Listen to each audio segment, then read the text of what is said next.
Përshëndetje miq, ja ku po e fillojmë emisionin e radhës Dialog Milan të parin pas vitit të ri. Kësaj radhe në emision kemi ftuar zotin Amir Elezin, përfaqësuesin e lartë të koalicionit Vlen, dhe me mua gjithashtu shoqërues i emisionit do të jetë analisti i përhershëm zoti Florian Nesimi. Mirë se erdhët. Mirë se u gjetëm. Mirë se erdhët Florian. Mirë se u gjetëm. Zoti Elezi, zgjedhjet e përsëritura sapo kanë përfunduar në 2 komunat me shumicë shqiptare, megjithëse u mbajtëm në 4 komunat, po neve po na interesojnë këto 2 komunat. Dhe aty ju psuat një humbje ngostivare në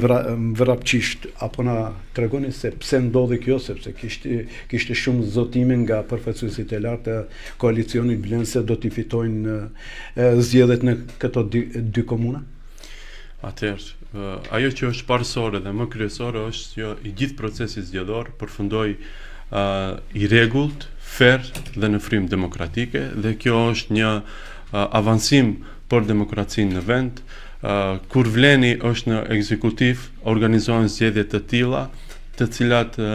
janë të pakontestueshme as nga opozita, as nga institucionet relevante të cilat i organizojnë në zgjedhjet. Kjo është lajmi më i mirë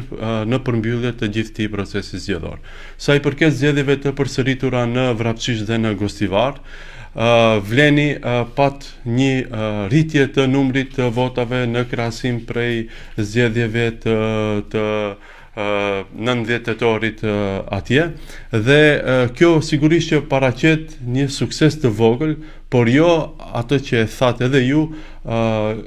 qëllimin në vete që e kishim si Vlen që t'i fitojmë edhe këto 2 komuna. Sigurisht që kandidaturat ishin të spikatura, fushata ishte mire organizuar nga ana e shtabit zgjedhor të Vlenit, por edhe nga gjithë strukturat tona atje. Qytetarët vendosën që besimin t'ja japin oponentëve tanë politik, dhe ne do ta respektojmë këtë verdikt të tyre. Sigurisht që është një humbje e madhe edhe për qytetarët e Vrapçishtit dhe të Gostivarit që nuk u bën pjesë e karvanit të madh të komunave të fituara nga koalicioni Vlen. Mendojmë dhe jemi thellë të bindur se ashtu do të valorizonin më shumë votën e tyre dhe do të përfitonin më tepër projekte nga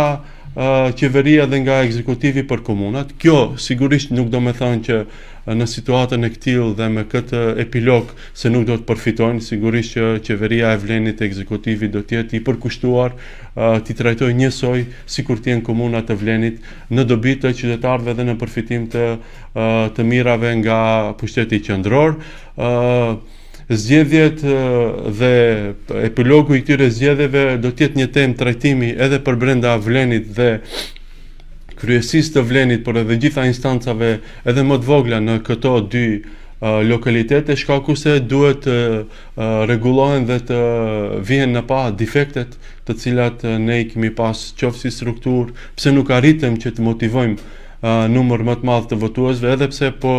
që se ju referohemi numrave, koalicioni Vlen pat një rritje shumë të madhe të votave, sidomos në Vrapçish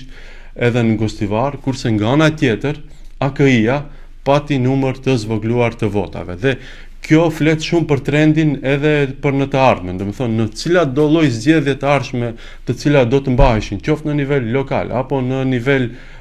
qendror, koalicioni AKI është i destinuar të ketë rënje të votave dhe është në rënje të lirë, do të thonë. Kur do herë që të mbahen zgjedhje të ardhshme në këto 2 vendbanime apo edhe në gjithë shtetin, trendi është që të ketë zvoglim të votave, diku 3-4 vota kanë pas më pak në Gostivar, që është shqetësuese, është nivel alarmant për ata, kurse ne kemi pasur një rritje 3-4 fish në Gostivar dhe diku 10 fish në Vrapçish, që flet se nuk ka qenë mjaftueshëm për këtë periudhë dhe për këtë fushat sa u organizua në Vrapçish dhe në Gostivar që ne të arrijmë deri tek fitoria. Mirë po t'i bëjmë një rezime, jemi të kënaqur me këtë rezultat, por jo me faktin që nuk arritëm t'i fitojmë këta 2 komuna. Me gjithë relativizimin, të them kushtimisht zotit Elezi, zoti Florian, me që ju merreni me analiza politike, cila është këndvështrimi juaj për këtë epilogun përfundimtar të këtyre zgjedhjeve të përsëritura, sidomos në veçanti me komunën e Gostivar dhe Vrapçishtit. Po tani nëse shohim rezultati, do me thonë, pa këto dy komuna të zgjedhjeve të tetorit ishte se Vleni fitoi 10 komuna ndërsa AKI-ja 4 aty bashkë me Plasnicën që është e fituar nga Ismail Jahovski. Dhe në këto zgjedhjet e përsëritura duket se AKI-ja u konsolidua më tepër dhe u koncentrua në këto dy komuna për shkak se e kishte si një sfidë të vetën që të paktën të fitojë një komunë urbane. Për shkak se mbeti pas një komunë urbane dhe ato u mobilizohen tepër sipas mendimit tim AKI-ja në Gostivar dhe në Vrapçisht me qëllim që të fitojnë edhe dy komuna që pak ta relativizojnë atë humbjen që pësuan në tetor. Mirë po, aty mendoj se koalicioni përkundër kësaj ato kishin përsëri rënje të votave në Gostivar, ndërsa Vleni arriti vetëm për 2 muaj të konsolidohet pak më tepër dhe të difishojë rezultatin në Gostivar, edhe të shumëfishojë Vrapçisht, dhe nga ky aspekt mbase mund të jenë të kënaqur edhe këta të Vlenit me këtë rezultatin, kishin afër diku 8000 vota në Gostivar. Edhe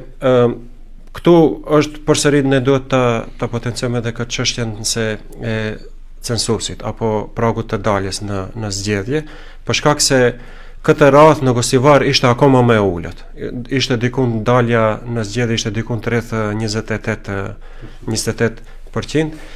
Përkundër faktit për shembull që edhe LSDM-ja doli edhe publikisht e përkrahu kandidatin e AKI-s, ndërsa nga ana tjetër nuk patëm ky kandidati i pavarur që ishte Visar Ademi, ky nuk bëri apel që të përkrahet në një kandidat. Mirë po mendoj se është lajm i keq, edhe pse censusi nuk kërkohet ligjërisht tani në këtë zgjedhje, nuk u kërkua, mirë po ishte një sfidë për gjithë popullatën shqiptare të Gostivarit që të arrihet ky censusi, mirë po nuk u arrit, edhe kjo është një lajm i keq, domethënë, për shkak se kjo na tregon se edhe në zgjedhjet që do të mbahen pas 4 vitesh në vitin 2029 do ta kemi të njëjtin problem. Me siguri në Gostivar përsëri do duhet të përsëriten edhe kështu. Pastaj kjo mund të ketë edhe efekte edhe në komuna tjera, posaçërisht në këto komunat rurale. Aty me problemin me cenzusin aty afër diku është edhe Plasnica, aty dalja ka qenë 35%, ndërsa shumë keq qëndron edhe komuna e Bukovinës. 36% ishte dalja në zgjedhjet e tetorit, që do me thonë se nëse vazhdojnë këto trendet e emigracionit dhe të rënjes së natalitetit, ky problemi me censusin do të na shfaqet edhe në të ardhmen. Po cila tani e dini si është, tash për shembull nuk mund të jetë një zgjidhje që të hiqet, të eliminohet ky pragu i daljes në kodin zgjedhor, mirë po nuk është edhe ajo zgjidhje, për shkak se ai kandidat, për shembull Valbon Limani, tani ka fituar ligjërisht, do me thonë e ka punën me ligjin e ka pasur, ka fituar sipas rregullave. Mirë po mandati i tij, do me thonë nuk është mandat përfaqësues. Legitimiteti mund të kontestohet për shkak se ka legitimitet të brisht. Përderisa vetëm 28% kanë dalë në zgjedhje, do me thonë dikun 1/4, do me thonë nuk mund mandati i tij të jetë përfaqësues, do me thonë nga aspekti politik legitimiteti është i kontestuar, prandaj mendoj se edhe nga aspekti i demokracisë nuk është zgjidhje që të tërhiqet censusi nga kodi zgjedhor. Tani thash janë edhe komuna tjera që janë në rrezik për këtë arritjen e censusit, mirë po gjithsesi mendoj se përfunduan, u mbyllën këto zgjedhje dhe nga aspekti i rezultatit mendoj se të dipalet mund të jenë kënaqur. Zoti Elezi regjistroi diçka, letrën e bardhë, me siguri keni çtoni diçka rreth kësaj. Ajo që dua të shtoj është pak a shumë rreth asaj që foli edhe Floriani, shkaku se edhe pse u krijua një lloj euforie te AKI-ja me këto zgjedhjet e përsëritura dhe festuan, e bën një fest se i fituan këta dy komuna, gjendja reale është shumë tjetër. Domethënë Vleni ka fituar 10 komuna, kurse AKI-ja ka fituar 5 komuna prej atyre. Një është Plasnica, që dim se është përfaqësimi turk dominant atje, dhe kemi edhe Çashkën brenda atyre 5-ve, ku ne nuk kemi pas kandidat si Vlen. Domethënë ka qenë një fitore e përbashkët e shqiptarëve për komunën e Çashkës. Në rast se i bëjmë një konkluzion, domethënë del që kanë fituar 3 komuna, për të cilave ajo që tha Floriani, një është urbane, dhe tjerat janë rurale, dhe Vleni ka fituar gjithsej 10 komuna për të shiktu edhe së rrugën ku kemi përkrahur kandidaturën e pavarur. Sa i përket motivimit të votuesve në këto 2 komuna, por edhe në tjerat ku do t'jetë sfidë, mendoj që Vleni e ka bërë pjesën e vetë të obligimit dhe detyrës, shkaku se shumë fishoi votat në këtë komunë. Ajo që është shqetësuese është që AKI-ja ka rënje dhe nuk arrin që, edhe pse ti kenë fituar këto 2 komuna, nuk arrin që ta motivojnë votuesin e tyre që të dalë dhe të votojë. Sigurisht që pas 4 viteve do t'jemi në kushte krejtësisht tjera, edhe politike, por edhe sa i përket zgjedhjeve, dhe ne jemi thellë bindur që deri atëherë do të konsolidohemi edhe në këta 2 komuna dhe të arrijmë që t'i fitojmë dhe të bëhen pjesë e komunave të fituara nga Vlen. Në apelin pasi përfunduan këto zgjedhje, pasi u zgjodhen 2 kryetarë të këtyre 2 komunave për cilat po flasim, në apelin hajde ne shkojmë në zgjedhje, kishit ju një përgjigje me ajo që më bëri për Shqipje, po jemi të gatshëm të shkojmë në zgjedhje. Keni ndonjë sinjal se do të mbahen si vjet zgjedhjet e parakohshme parlamentare, apo ishte direkt përgjigje ndaj zotit Taravari më konkretisht? Po, me që i pam bashk në shtabin zgjedhor duke festuar Gosivar Taravarin dhe zotin Ahmeti, një për votuesit e ASH-s një pamje jo shumë e këndshme, do kisha thënë, mirë po ngelen gjykimin atyre që ta vlerësojnë se si vazhdojnë ata më tutje bashk, edhe pse unë këtu do të bëj edhe një pyetje direkte përpara se të përgjigjem në pyetjen tuaj, se ku mbetën listat e hapura që zoti Taravari u bën shkas që të largohet nga koalicioni Vlen, dhe sa komuna i fitoi zoti Taravari nga këto zgjedhje lokale me kandidatët e vet. Duhet ta dimë gjithë që për brenda Vlenit diskutohej dhe ishin të garantuara 4 deri 5 komuna për Aleancën për Shqiptarët dhe për zotin Taravari. Preteksti dhe shkasi i atij se pse u largua nga koalicioni jon ishin listat e hapura, të cilat nuk arriti që ti realizoj në dialog me zotin Ahmeti, mirë po në fund të shohim se i mori vetëm 2 komuna. Ndërkaq apelit të tij direkt për zgjedhje, ne sigurisht që i përgjigjemi me shumë vetbesim, shkaku se i kemi fituar 10 komuna dhe gati se në të gjitha zonat zgjedhore jemi në epërsi, po t'u referohemi zgjedhjeve lokale. Edhe pse zgjedhjet lokale janë tematik dhe natyrë krejt tjetër e zgjedhjeve dhe nuk korespondojnë me zgjedhjet parlamentare. Po ne jemi thellë të bindur, duke ju referuar këtij rezultati dhe duke ju referuar zgjedhjeve të 8 maj 2024, se do të arrisim numrin e votës në mënyrë të konsiderueshme dhe rrjedhimisht do të arrisim edhe numrin e deputetëve që do të na përfaqësojnë në qeveri. Prandaj ne edhe si shtab zgjedhor, duke qenë se nga qershori dhe koriku në vazhdimsi jemi në përgatitje të zgjedhjeve, për ne nuk paraqet asnjë farë problemi që të vazhdojmë dhe të futemi përsëri në një proces zgjedhor dhe të rrisim numrin e votave si Vlen, të rrisim numrin e deputetëve dhe përfundimisht ta deklasojmë këtë opozitë të çorientuar që nuk ka kurs politik dhe fundja nuk i dihet se edhe kush është lideri i kësaj opozite. Tani shfaqet si lojtari i ri Arben Taravari me 2 komuna të fituara, me një urbane dhe me një rurale. Zoti Ahmeti është diku në periferinë i izoluar me Likov, me Pllastnic që nuk dihet se si do përfundojë nesër. Prandaj kjo thirrje atyre për zgjedhje nuk di se nga e marrin atë vetbesim që të ftojnë për zgjedhje, duke u referuar edhe numrave që janë të pamëshirshëm për AKI-n për tu përballë përsëri me Vlenin në zgjedhjet e ardhshme parlamentare, dhe kjo më tepër më tingëllon një ngushëllim për antarësinë e tyre dhe për vetveten, se kështu mund t'i mbajnë antarësinë afër dhe ta mundohen ta parandalojnë trendin e rënjes. Siç e tham, BDI-ja sidomos, por edhe gjithë koalicioni AKI është në rënje të lirë. Kurdo që të organizohen zgjedhje të reja, ato do të pësojnë rënje dhe humbje. Dhe është një moment i mirë për ne si Vlen, duke gjykuar nga aspekti jon, që të përballemi me ata edhe një herë në zgjedhje, përfundimisht ti deklasojmë dhe ti mposhtim dhe të rrisim edhe pozicionin ton negociues në kuadër të një mazhorance 3, mirë po edhe të përforcojmë radhët tona. Por nga aspekti tjetër, edhe nga aspekti i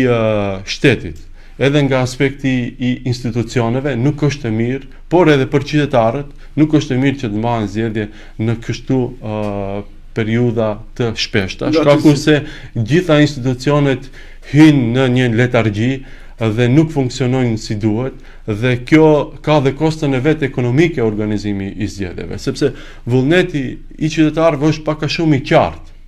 sa i përket mazhorancës dhe balanceve tjera politike në vend. Përsëri do të jemi ne në qeveri me VMRO DPMN me numër maksimal të deputetëve. Dhe kësaj opozite nuk i duhen zgjedhje të reja, por me që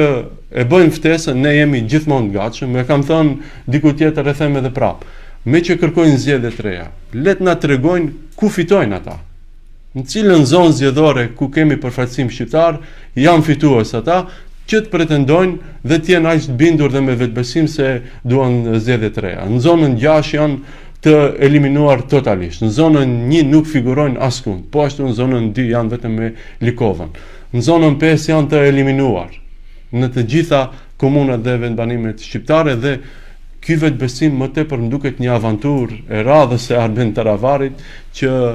dëshiron ta shtijë edhe zotin Ahmeti në të njëjtën avanturë, por ne jemi të hapur dhe të gatshëm përballemi kur të duan ata për zgjedhje të ardhshme. Zoti Nesimi, a është aventurë e Taravarit deklaratat të cilën sapo e përmendi zoti Elezi, a është emotive apo është siç e përmendi prapë po i referohem fjalës së zotit Elezi ngushëlluese deklaratat Taravarit, apo vërtet epilogu i këtyre zgjedhjeve në këto dy komuna mund të reflektohet edhe nivelin e përgjithshëm të elektoratit shqiptar? Po mendoj se deklarata e tij është edhe emotive, edhe pak e thon kështu në eufori, për shkak se gjatë në rrethin e parë zgjedhjeve lokale në tetor, pas shpalljes së zgjedhjeve, zoti Taravari deklaroi se qendra e re e opozitës shqiptare është Gostivari. Dhe pas rezultatit që doli tani, do me thonë ai ishte pak në eufori kur e tha atë, mirë po këtu ai tash me këto difitoret sikur e ndjeu veten se fillon të faktorizohet brenda opozitës shqiptare. Dhe kjo ajo që i shkon për shtati Taravarit në këtë rast është sepse edhe BD-ja duket sikur po heq dorë nga Tetova, se në kongresin e dhjetorit me reforma që u bën në kryesinë e BD-s, në kryesinë e ngushtë ku bën pjesë 9 antar, kryetari, 3 nënkryetar, 5 nënkryetarët dhe 3 sekretarët, vetëm njëri është nga Tetova dhe kjo lërje anësh të Tetovës dhe mos përfillje e Tetovës, me siguri se nuk do të jep rezultate negative në zgjedhjet që do të mbahen parlamentare dhe lokale në të ardhmen, për shkak se votuesi tetovar i BD-s nuk do të ri indiferent ndaj kësaj mospërfillje që i ka bërë BD-ja Tetovës, duke venduar vetëm një person nga Tetova në kryesinë e ngushtë, dhe me këtë rast duket sikur e krejt opozita shqiptare do të koncentrohet në qytetin e Gostivarit dhe me këtë do të faktorizohet edhe Taravari, mirë po mendoj se kjo është edhe ndoshta edhe një gabim strategjik i BD-s, sepse duket sikur Tetovën bashkë me Rrethinën e lën në duart e Vlenit, dhe kjo do të reflektohet në zgjedhjet e radhës që do të mbahen, dhe kjo deklarata e Taravarit me siguri se ka shkuar që kërkon tani zgjedhje parlamentare, është në sinkronizim me atë që ai e ndjen veten si të faktorizuar brenda opozitës shqiptare. Zotë Elezi, temë aktuale këtyre ditëve është edhe shfuqizimi i qeverisë teknike 100 ditë para zgjedhjeve parlamentare ashtu quajtura qeverie Përzhinos. Ju si vlen, a keni qëndrim lidhur me këtë çështje? Sigurisht që kjo do të jetë temë debati dhe diskutimi edhe në takimin e liderëve që bëhet sot, dhe konkluzionet nga i takim do të jenë të njohura edhe për opinionin. Mirë po, në qoftë se i referohemi proceseve politike dhe kontekstit politik, si erdhi deri tek funksionalizimi i tillë i 100 ditësh të një qeverie në detyrë teknike për organizim të zgjedhjeve dhe kohës që jemi tani, më duhet të konstatojmë gjithë bashkë se kjo nuk përkon me realitetin e ri politik në Republikën e Maqedonisë së Veriut, pas një krize të atëhershme dhe pas një mosbesueshmërie të madhe tek institucionet që organizonin zgjedhjet dhe ishin të përfshira direkt në procesin zgjedhor, u arrit që të bëhet ky lloj kompromisi. Mirë po, nëse e shohim sot në rrafshin e sotshëm politik, nuk korespondon kjo qeveri teknike me shkaku se edhe zgjedhjet e fundit parlamentare të 8 majit ishin të pakontestueshme, nuk pat deformim të vullnetit qytetar dhe ishin të organizuara mirë, por sidomos edhe këto zgjedhjet lokale të cilat u organizuan ishin zgjedhje fair, demokratike, të lira dhe pa asnjë deformim të vullnetit të qytetarëve dhe pa asnjë parregullsi për brenda procesit. Prandaj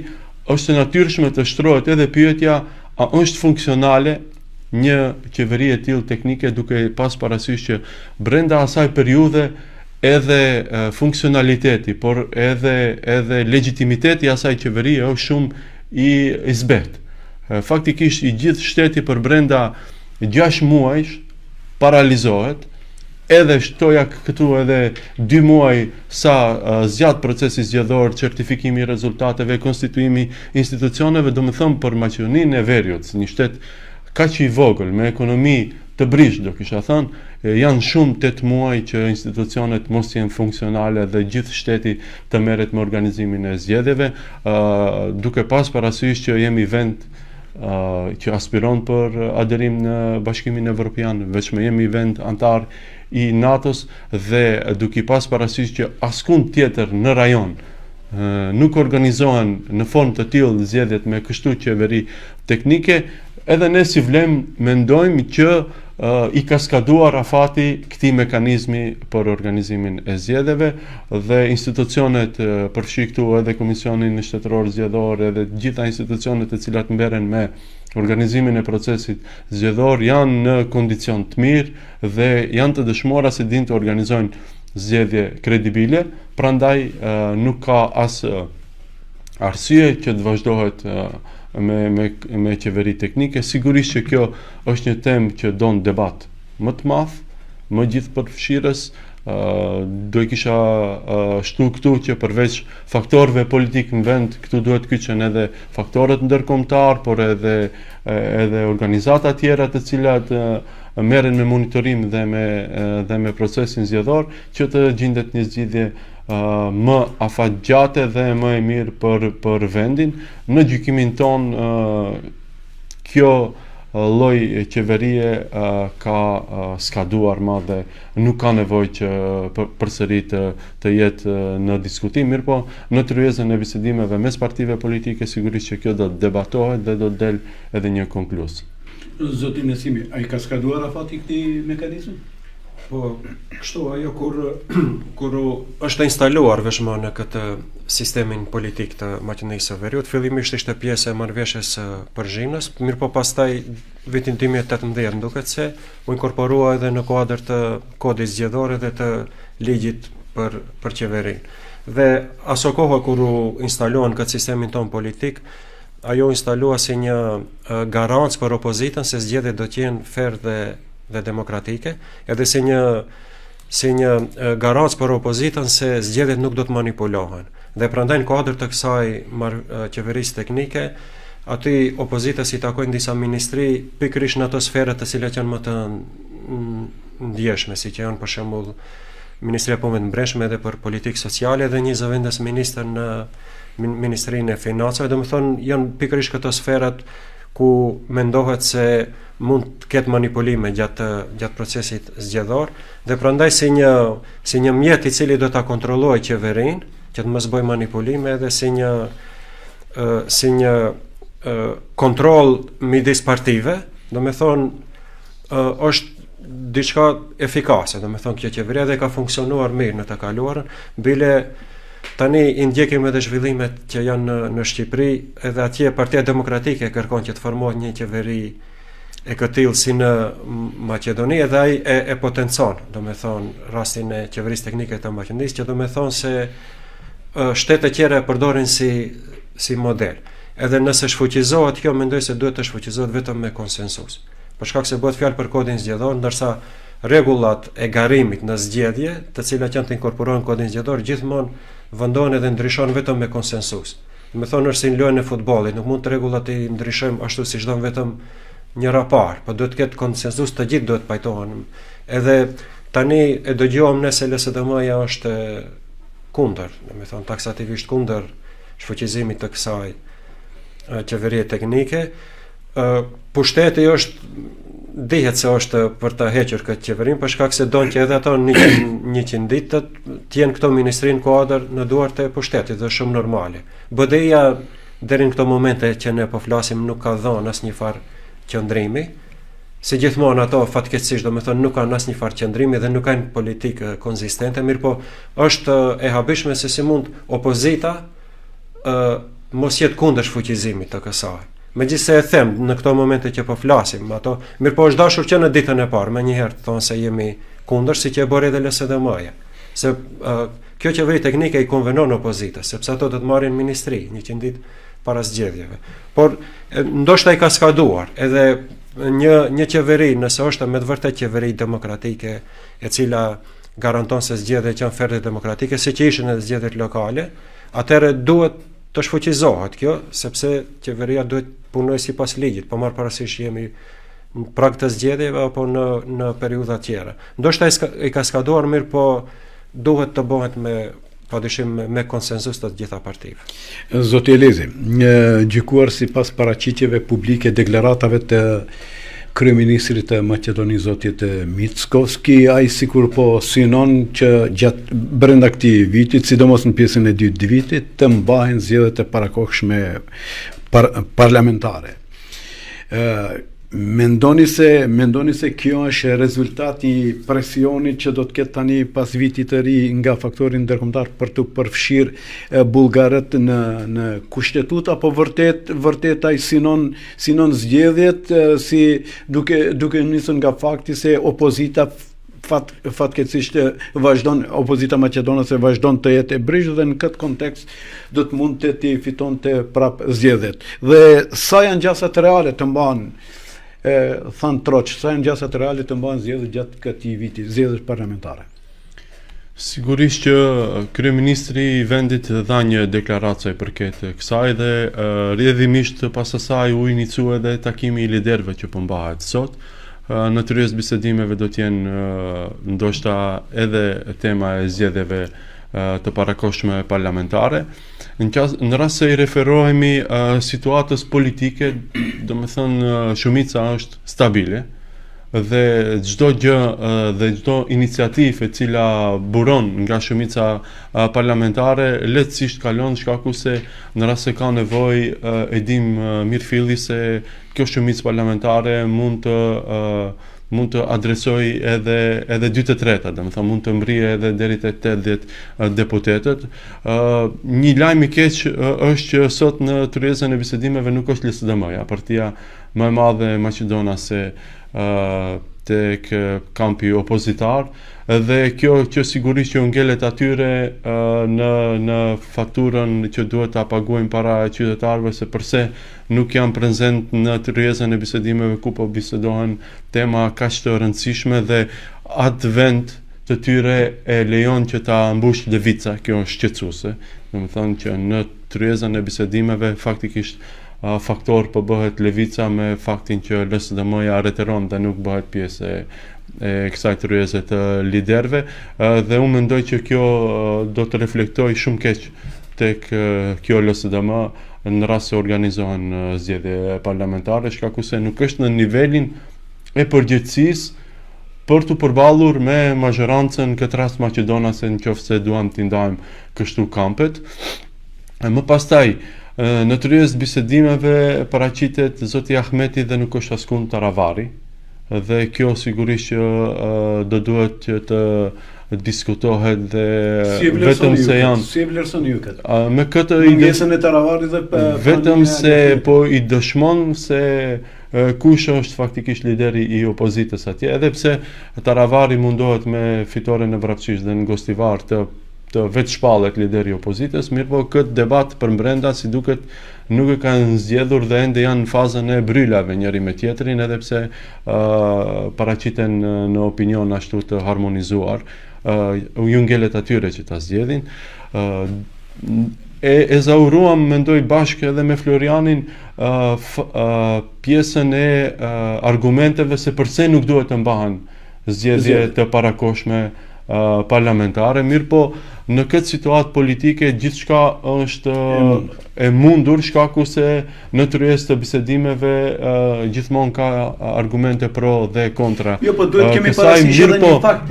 të zgjedhjeve lokale të fundit. VMRO realisht kishte një rënje prej 140.000 votave, që realisht pavarësisht atyre matematikave të cilat i tha dhe paralelin që tërhoqe mes zgjedhjeve lokale dhe atyre parlamentare, megjithatë ajo është një tronditje e madhe. Dhe unë kisha kur e parashtrova pyetjen, mos ka ndronë nga trendi i rënjes të më të tjeshme VMRO-ja, sepse atë që e përmendet edhe ju, ka një trend rritje fatkeqësisht po them te levica, në bazë të matjeve të fundit. Dhe kjo mungese e LSD-s në këtë takim ata i faktorizon edhe më tepër. Në këtë rast gjithë ne do duhet që situatën ta shohim në atë se çfarë i konvenon më shumë qytetarëve dhe shtetit, dhe të jemi larg për llogaritjeve dhe hesapeve që na dalin tek partitë tona, faktikisht tek Vleni, tek VMRO-ja, tek AKI-ja apo LSDM, Levica, shkaku se edhe po të mbaheshin zgjedhjet e ardhshme parlamentare, majoranca vetëm se do të përforconte pozicionet e saj. Në këtë rast VMRO-ja dhe Vleni, dhe gjatë ecurisë, gjatë gjithë këtij procesi, nuk kemi hasur dikun probleme të stagnimit apo të bojkotimit nga ana e opozitës sa i përket proceseve të rëndësishme në vend. Prandaj, duke u referuar këtyre situatave dhe këtyre rrethanave politike, nuk shohim arsye se pse duhet të mbahen zgjedhje të parakoshme parlamentare, mirë po çdo gjë që diskutohet sigurisht që nuk duhet jetë e njëanshme. Në këtë rast as kryeministri si përfaqësuesi i partisë më të madhe në majorancë nuk e ka të drejtën ekskluzive që të vendos në emër të gjithë faktorëve politik në vend, duke bërë vetëm për llogaritje të situatës politike apo të preferencave politike që i kanë ato si VMRO DPMN. Dhe prandaj është edhe tryeza ku sot po debatohet dhe po diskutohet mes liderëve që të shifet edhe elementi i asaj që ai konvenon shtetit, sidomos procesit të reformave dhe të konsolidimit të institucioneve, të kemi në periudhë kaq të shkurtër organizim të njëpasnjëshëm të zgjedhjeve. Në aspekt politik, sa i takon Vlenit, jemi gjithmonë të gatshëm të përballemi me opozitën në zgjedhje, ta përforcojmë pozitën tonë dhe të arrisim numrin e deputetëve, rrjedhimisht të arrisim edhe pozitën tonë negociuese me mandatarin e ardhshëm. Mirë po, ngelet që të shohim sot si do të zhvillohen bisedimet, rrafshi jon i analizës është vetëm në këtë aspekt, duke e lënë jashtë apetitin dhe dëshirën tonë si Vlen që të rrisim numrin e deputetëve dhe të përforcojmë pozitën tonë në aspekt të shtetit dhe të funksionalizimit të institucioneve, por sidomos edhe në aspekt të ekonomik dhe financiar, nuk i konvenojnë Republikës Maqedonisë së Veriut organizim të zgjedhjeve të parakoshme. Majoranca është stabile, proceset ecin, asaj që ju referuat sikur një lloj presioni ndërkombëtar për ndryshimet kushtetuese, ngelet që ta shohim si do të zhvillohet në këtë periudhë pas përfundimit të zgjedhjeve lokale, mirë po procesi integrues i vendit është i gjallë dhe po ecën me dinamikën e vet, domethënë ne akoma jemi në fazë ku i përmbushim kriteret dhe nuk jemi në fazën e hapjes së faktikisht të bisedimeve zyrtare, shkaku që e dini duhet një marrëveshje për inkorporim të minoritetit bullgar në kushtetues dhe nuk është më në vullnetin e reformave apo të ecurisë ton si shtet kjo, mirë po është në vullnetin e një kompromisi politik të cilin duhet ta bëjmë gjithë bashkë në vend. Sigurisht që kjo do të diskutohet edhe sot dhe jemi të hapur që të kontribuojmë në këtë drejtim si vlen, duke pas parasysh edhe sentimentin e popullit Maqedonas në këtë rast, mirë po edhe aspiratën dhe dëshirën e madhe të shqiptarëve që duam të integrohemi në Unionin Evropian dhe rrjedhimisht i duhet zgjidhje edhe kësaj problematike, por është një gjë që është me më tepër faktorë të përfshirë, do kisha thënë edhe gjeopolitik, por edhe të brendshëm dhe don trajtim pak më të gjatë dhe kur të merren vendimet sigurisht që duhet gjithë të jemi të vendosur dhe në përkrahje të atyre vendimeve me vetmin qëllim që rruga eurointegruese e vendit të zhbllokohet dhe përfundimisht jemi pjesë e familjes madhe evropiane. Po marrë shkas zoti Florian, po marrë shkas nga përgjigjet zotit Elezit. Me mungesën e sotme të zotit Taravarit në takimin e liderëve, është si duket juve, është kjo një amin se Ali Ahmeti do ta përfaqësoj opozitën AKI në këto forume, të them kushtimisht në këto takime të jashtëzakonisht të rëndësishme siç e potencoi edhe zoti Elezi, dhe ajo tjetra pjesë është sa paraqet të rrezik kjo mungesa e LSD-s dhe prania e Levicës, një parti e cila po kërkon ta tërheqë njohjen e Kosovës dhe nuk e mshef duke manifestuar atë politikën jo edhe fort të mirë ndaj shqiptarëve. Po tani fillimisht i përgjigjem asaj çështjes pse Taravari nuk është atje prezent, mendoj se te opozita shqiptare kështu si që janë momentalisht, do me thonë raporti i forcave, me siguri se zotria Ali Ahmeti është përfaqësuesi i opozitës shqiptare. Jo, nisim nga rezultatet e fundit të zgjedhjeve, prandaj sepse nuk është njësoj të kesh një kryetar në Plasnicë dhe në Gostivar, realisht. Tani zotri Taravari do të përpiqet vazhdimisht të imponohet ai si lideri i opozitës shqiptare me vetëm qëllim se pak është faktorizuar, aty nuk ka dyshim se me fitoren në Gostivar dhe praçisht ai ka marrë një farë faktorizimi, edhe këtë që përmenda se edhe BDI-ja pak e kalon anësh Tetovën dhe opozita do të jetë e koncentruar në Gostivar. Mirë po, gjithsesi mendoj se opozita shqiptare ka mundur të ketë edhe dy përfaqësues, përveç Ali Ahmet ka mund të jetë edhe një tjetër, për shkak se ftesa që u bën nga kryeministri Miskovski, siç ka Vleni ka dy përfaqësues. Se ishte një ftesë e cila ju dërgohet të gjithë atyre të cilët janë të përfaqësuara në kuvend, ndërsa edhe Aleanca e Taravarit ka përfaqësim në kuvend me 3 deputet, duket se ka dhe ka mund të jetë edhe ai atje prezent, pse nuk është, domethënë ato ndoshta edhe ato i kanë ato problemet brenda vetes se cili tash do të jetë lideri, mirë po pritet me siguri se kjo nuk do të jetë vetëm takimi i parë i liderëve, me siguri se ditën në vazhdim do të ketë edhe takime tjera, ndërsa sa i përket opozitës maqedonase, kjo mungesa e zotrit Filipsha mendoj se është një mungesë e madhe edhe për proceset që duhet të zhvillohen në Maqedoni, për shkak se kjo tryeza e liderëve është një organ jo formal, do me thonë nuk është organ institucional, nuk është i përfshirë në një ligj ose diçka, mirë po është një mjet shumë i mirë për të arritur një konsenzus për çështje të cilat nuk arrin që të zgjidhen në kuvend në mënyrë institucionale, ekziston kjo tryezë ku liderët duhet të merren vesh. Dhe mungesa e tij mendoj se është një veprim i stilit të Apasievit siç ka vepruar në të kaluarën, një kështu parti anti-establishment që quhet, anti-sistem kundër gjithëve, edhe tani duket sikur ki Filipsha tani sikur e imiton Apasievin e të kaluarës, ndërsa Apasievi me vetë prezencën e tij duket se sikur ka filluar të të ndryshoj, sepse edhe ai doli me disa kërkesa shumë konstruktive. Tha kërkon një njësi zgjedhore, nëse ndryshot kodi zgjedhor me një njësi zgjedhore, ai do të votoj për heqjen e qeverisë teknike dhe jemi duke parë se megjithëse nuk ndryshon nga mentaliteti i tij, është një person domethënë të cilit i pengojnë të gjitha sendet, edhe në fjalorin e tij ai përdorën shumë fjalë kështu varje, ferri, domethënë përdorën ka një retorik shumë edhe nacionaliste, por të shumë të vrasht, e cila retorik nuk e lejon atë që të rritet në vota. Mirë po ekziston rreziku që të merr vota të LSDM-s. Edhe atëherë gjithë shteti do të ketë problem nëse ai rritet, për shkak se gjithmonë ai voton kundër. Ndërsa nëse mund të kyqem edhe te kjo çështje e zgjedhjeve të parakoshme, mendoj se dje ministri i transportit, Ivo Moroz, që është Nikolovski, tha në një intervistë se nuk do të ketë zgjedhje dhe zgjedhjet e radhës do të jenë të rregullta të vitit 2028, ndërsa edhe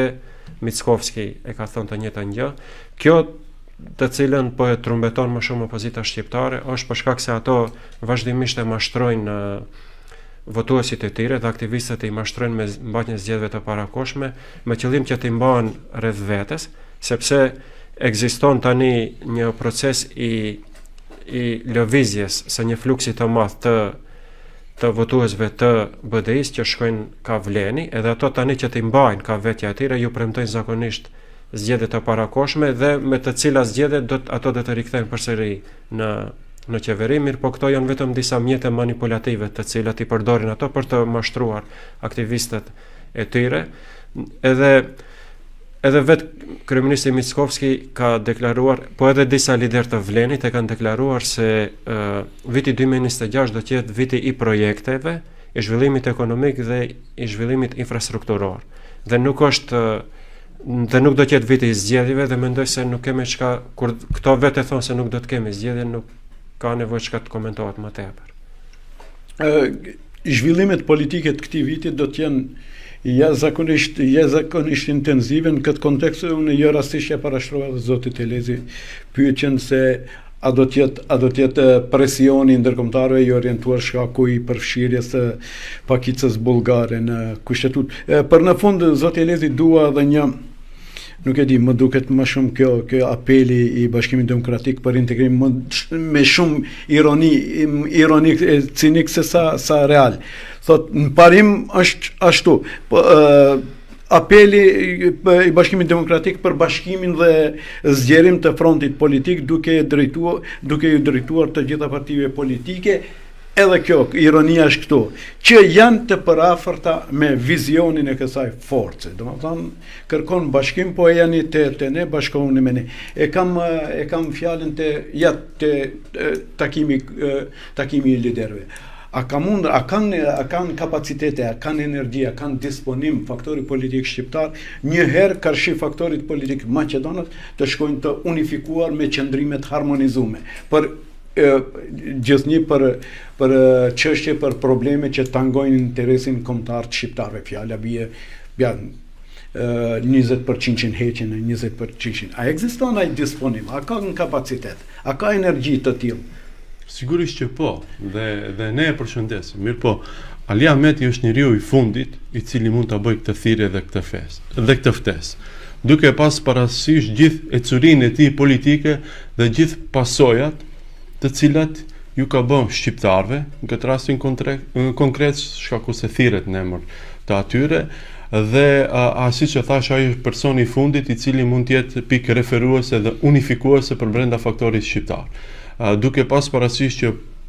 gjatë gjithë ecurisë së tij politike nuk ka arrit që të bëj përparim në statusin juridiko-politik shqiptarëve në vend, dhe gjithmonë kur Ali Ahmeti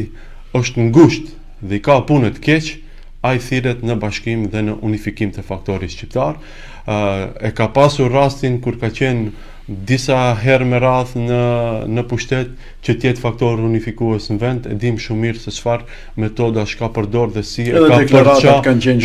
ka përça opozitën e atërshme shqiptare dhe me sa përçmim dhe me sa nënçmim i ka pa faktorin politik shqiptar atëherë. Sot kur është ngusht, kur i ka humb gjitha komunat shqiptare, kur është në opozit,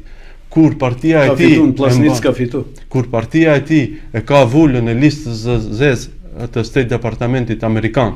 dhe ku nuk dihet kursi i tyre politik, ai fton në unifikim. Po ku do të na çojë me atë unifikim? Ta vendosim pak edhe në rrafsh gjeopolitik të ftesë të zotit Ahmeti. Duhet të jemi koshient dhe të vetëdijshëm se përderisa Bujar Osmani ishte përfaqësuesi i lartë i organizatës më të madhe për sigurinë në vend, e kishe ftesën Lavrovi dhe erdhi në Shkup. Dhe çfarë tha për Ballkanin e hapur, që dihet se ka qenë një projekt rus, serb, për fakturizim të politikave serbe në Ballkan, ai nuk kishte asnjë lloj kundërshtimi sa i përket Ballkanit të hapur, dhe rrjedhimisht zoti Osmani e pat në Shkup Lavrovin. Dhe si do t'i lidhemi ne zoti Ahmetit kur na fton shqiptarëve mbas? Në pikë plani Ku na në çon? pikë edhe mas skandaloz. Ku e ka kursin politik zoti Ahmeti sot? Izoluar politikisht, nuk ka asnjë lloj bashkëpunimi me faktorët e jashtëm të cilët janë përkrahasit më të madh shqiptarëve në Ballkan. Dhe rrjedhimisht po t'i shohim proceset politike, sidomos viteve të fundit, zoti Ahmeti ujin e ka çuar bunarin e Vučićit dhe të Putinit. Pikërisht. Dhe si ne si shqiptarë, sidomos kjo elitë e re politike shqiptare, duhet të lidhet pas zotit Ahmeti. Unë nuk jam këtu që gjykoj pse e bën këtë zoti Taravari.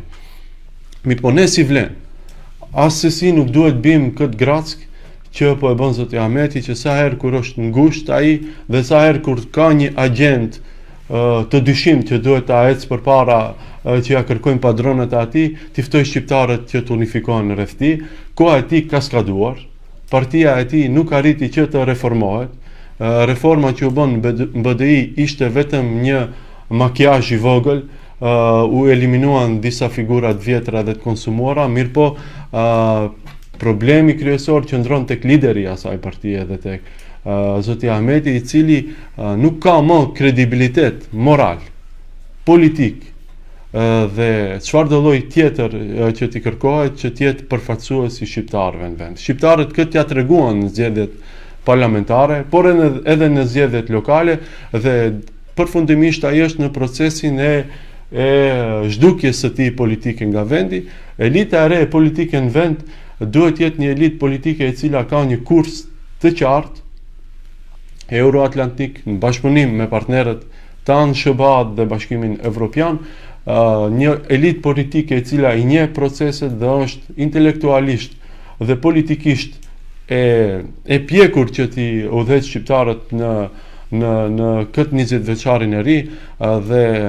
kjo thirrje e zotit Ahmeti për unifikim është vetëm se një thirrje dhe një fije kashte shprese për të shpëtuar ai politikisht. Vleni nuk bie në këtë grack.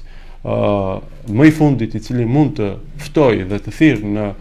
kështu lloj unifikimi është zoti Ahmeti. Sigurisht që ne si Vlen gjithmonë kur ka qenë e nevojshme që të unifikohemi për një kauz në interes të shqiptarëve, edhe kemi bërë, edhe në zgjedhjet e fundit, domethënë. Në Çashk nuk kishim kandidatur, fitoi kandidati shqiptar, s'ka problem, le t'i marrin meritat BDI-a, le ta quajnë kandidat fitues të atyre, mirë po ne e bëm pjesën tonë të detyrës sa i përket kësaj. Edhe shumë çështje tjera që nuk ka mund t'i realizoj zoti Ahmeti, në këtë një vit e gjysmë ose 2 vite po i bën Vlenit. Domethënë, për herë të parë kemi ligj për përfaqësim të drejtë dhe adekuat. Pse s'ka mund zoti Ahmeti me gjithë këtë kapacitet politik, me gjithë këtë bagazh politik dhe besim që është dhënë disa herë nga qytetarët dhe shumë herë nuk e ka pasur me drejt atë legjitimitet, por gjithmonë me manovrat e tij ka arritë që të dalën sipërfaqe si përfaqësues në ekzekutiv. Pse nuk ka arritë t'i bëjë këto çështje? Pse nuk ka arritë që ta zgjidh çështjen e medreses disa vite me radhë? Dhe duhet vinte Vleni dhe këto gjërat i realizon, dhe këtu do dal prej modestisë dhe do them që ish kryetari im, domethënë Zeqiria Ibrahimi, ishte ai i cili së bashku me zëvendësministrin e arsimit e realizuan këtë proces gjithmonë në bashkëpunim edhe me gjithë ministrat tjerë dhe me kryeministrin, dhe një herë mirë u mbyll kjo çështje, dhe shumë arritje tjera të cilat po i bën kjo qeveri e Vlenit sa i përket shqiptarëve. Të referohemi këtu edhe ndihmës që i bëhet projekteve për Universitetin Nën Tereza, ndihmës direkte të ekzekutivit për komunat që i prekin edhe shqiptarët, sidomos, rritjes pagave në shëndetësi, tek policia, tek punonjësit në arsim dhe shumë projekte të tjera të cilat duhet të realizohen, siç është edhe koridori 8, rruga Tetov-Prizren, një pikë strategjike dhe një nije strategjike edhe për Pollogun, por edhe për bashkimin e shqiptarëve. Pse nuk i ka arritë që t'i bëjë zoti Ahmeti gjithë këta vite? Shkaku se ati nuk i ka interesu projekti shqiptar dhe statusi politik, juridik dhe ekonomik i shqiptarëve. Ati ka interesu vetëm pasurimi i tij dhe i disa njerëzve për rreth tij dhe ka menduar se gjithmonë do të arrijë që kështu të mbjetojë në skenën politike. Përfundimisht kemi mbaruar me këtë kapitull. Në skenën politike janë politikanë të ri dhe një klasë tjetër politike shqiptare në vend që po i ecë këto procese përpara. Sigurisht që brenda këtij rrugtimi ka edhe pengesa, ka pjesë ku duhet të negociohet dhe të vihet në funksion i gjithë kapaciteti jon, edhe negociues, edhe i partnerëve tanë, mirë po